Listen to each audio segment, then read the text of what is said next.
대통령 후보를 암살한 택배기사 누명을 벗기 위한 고군분투 골든 슬럼버 리뷰입니다.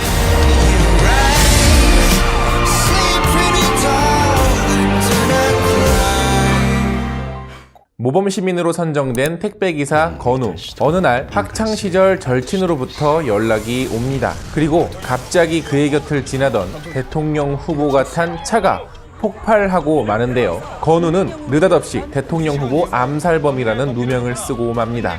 누명을 벗기 위한 착한 주인공의 활극. 동명의 원작 소설과 일본 영화를 리메이크한 범죄 드라마 영화입니다. 꼭 살아서 다시 만나자. 안녕하세요. 같이 영화 보는 남자 엉준입니다. 오늘 리뷰해드릴 영화는 골든 슬럼버인데요. 이 영화는 원작 소설도 있지만 동명의 일본 영화를 리메이크한 영화이기도 합니다. 저는 개인적으로는 일본 영화를 굉장히 좋아하기도 해요. 이 영화 같은 경우에는 그 일본 버전에 있는 아주 살짝 유치하고 그 만화적인 어떤 감성 그런 것들을 제거한 영화입니다. 그리고 좀 더 친구들 간의 우정에 초점을 강화한 영화이기도 하죠. 이 영화의 각본에는 개인적으로 굉장히 좋아하는 감독이자 작가인 이해준 작가와 감시자들과 마스터의 감독인 조희석 감독이 각본에도 참여를 했는데요. 스릴러적인 부분에서는 조희석 감독의 색깔이 드러나 있고 드라마적인 부분에서는 이해준 작가의 색깔이 잘 드러나 있습니다. 메인 플롯은 억울한 누명을 쓴 주인공이 그 누명을 벗기 위한 어떤 활극이라고 보시면 되겠어요. 그리고 서브 플롯은 이 주인공을 도와주고 있는 주변 친구들, 절친들의 우정에 관한 이야기입니다. 저는 개인적으로는 메인 플롯보다는 서브 플롯이 훨씬 더 좋았어요. 감성을 건드리니까. 그래서 영화를 보고 딱 나오면 나는 앞으로 친구들한테 좀 잘해야 되겠다 라는 생각이 들게끔 하는 영화기도 하고 괜히 한번 이렇게 카톡과 전화번호부 연락처를 뒤적거리는 그런 영화이기도 합니다.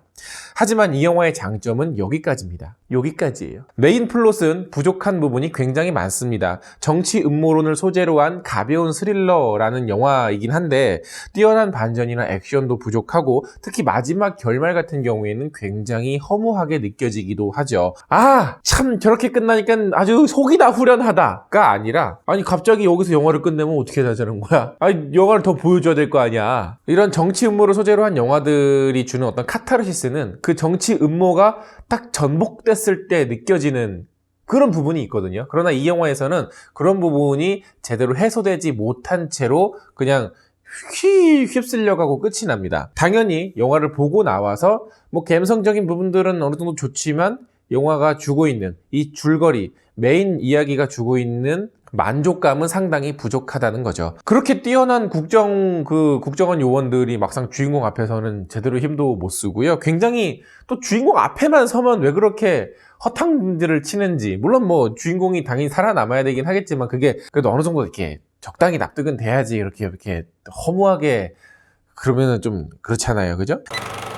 그리고 국정원 그 정치 음모에서 벌어지는 이야기도 이미지만 조금 가져다 썼어요. 그런데 그 이미지가 몇몇 부분은 좋지만 전체적으로 봤을 때는 상당히 부족하고 미약한 부분이 많습니다. 그리고 앞서 말씀드렸던 이 두 작가의 색깔이 서로 충돌되는 부분, 즉 스릴러적인 부분과 드라마적인 부분이 조화롭게 잘 이루어지고 있지 못하다는 느낌이 강해요.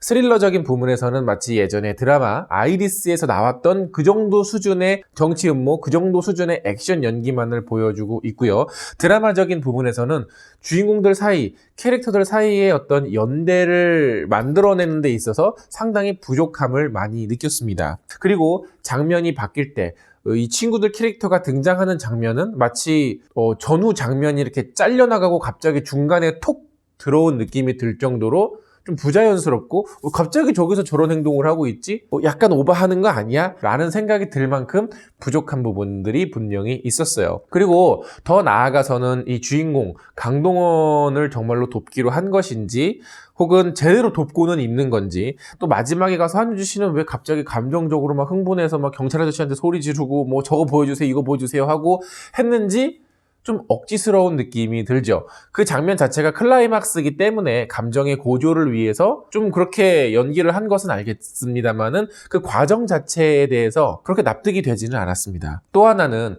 이 감성, 이 친구들의 어떤 그 과거의 이 절친 어떤 감성을 건드리고 있기는 하지만 과거의 절친들이 왜 이제 와서 이렇게 주인공들을 도와야 되는지 그 개연성이라든가 혹은 관객들이 충분히 납득될 만한 여지를 제대로 보여주지는 못했습니다. 그냥 그래서 사건의 연결들이 논리적으로 이해되는 것이 아니라 감성으로만 호소하고 있다는 거죠.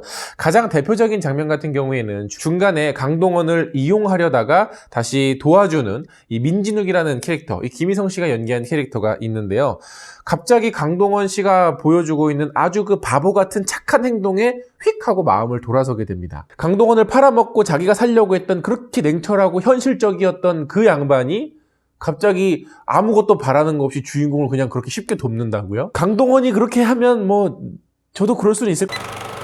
물론 원작 영화였던 일본 영화도 비슷한 감성으로 호소하긴 했습니다. 약간 만화적인 캐릭터들, 만화적인 사건들이 튀어나와서 다소 황당스럽기는 했지만 분명히 그 안에서 느껴지는 나름대로의 논리는 분명히 있었거든요. 그리고 결말에서 느껴지는 카타르시스 역시 상당히 뛰어났습니다. 우리나라의 골든슬럼버 같은 경우에는 많은 부분을 각색을 하면서 원래 있어야 될 캐릭터들의 연대나 사건의 연결이 많이 느슨해졌다라는 아쉬움을 느꼈어요. 숨가쁘게 진행되는 사건들을 따라가기에 바쁘기는 하지만 주인공, 이 선하고 선한 주인공이 결국 이길 거라는 것을 예상을 하고 있기 때문에 그 과정에서 보여지는 어떤 놀라움, 어떤 결말의 시원한 쾌감 같은 것들이 있었어야 했는데 굉장히 부족했다라는 점입니다. 물론 이 영화는 그렇다고 해서 뭐 되게 불편하거나 보면서 기분이 나쁘거나 하지는 않았어요. 그냥 크게 불편함 없이 소소하게 보기에는 나쁘지는 않은 영화입니다. 그러나 그렇다고 해서 큰 재미나 큰 감동을 느끼기에도 상당히 부족한 영화였죠. 그냥 이 감성, 이 친구들과 이 감성. 그래서 이 영화는 가족들보다는 친구들하고 같이 절친이었던 친구들하고 같이 보시면 참 좋은 영화일 것 같지만 어쨌든 그 감성이 다예요. 근데 이 영화에 나오는 이런 감성은 우리가 TV에서 보는 15초짜리 광고에서도 충분히 느낄 수 있지 않나요? 네. 많지 않나? 그런 광고들? 뭘 말하고자 하는지 확실하지 못한 채 뱅뱅 겉에만 돌다가 결국에는 원작을 뛰어넘지는 못하고 원작을 흉내내는 데만 그친 영화라는 거죠. 많은 부분이 아쉬웠고요. 기대했던 것보다 좀 실망스러운 영화였습니다. 자, 영화 보고 오신 분들 계시면 영화에 대한 의견 댓글로 많이 달아주시고요. 영상 재밌으면 좋아요 누르는 거 잊지 마시고 구독 버튼 아직 안 누르셨으면 구독 버튼 꼭꼭 눌러주세요. 그러면 저는 다음에 더 재밌는 영화 리뷰로 찾아뵙겠습니다. 다음에 만나요. 안녕.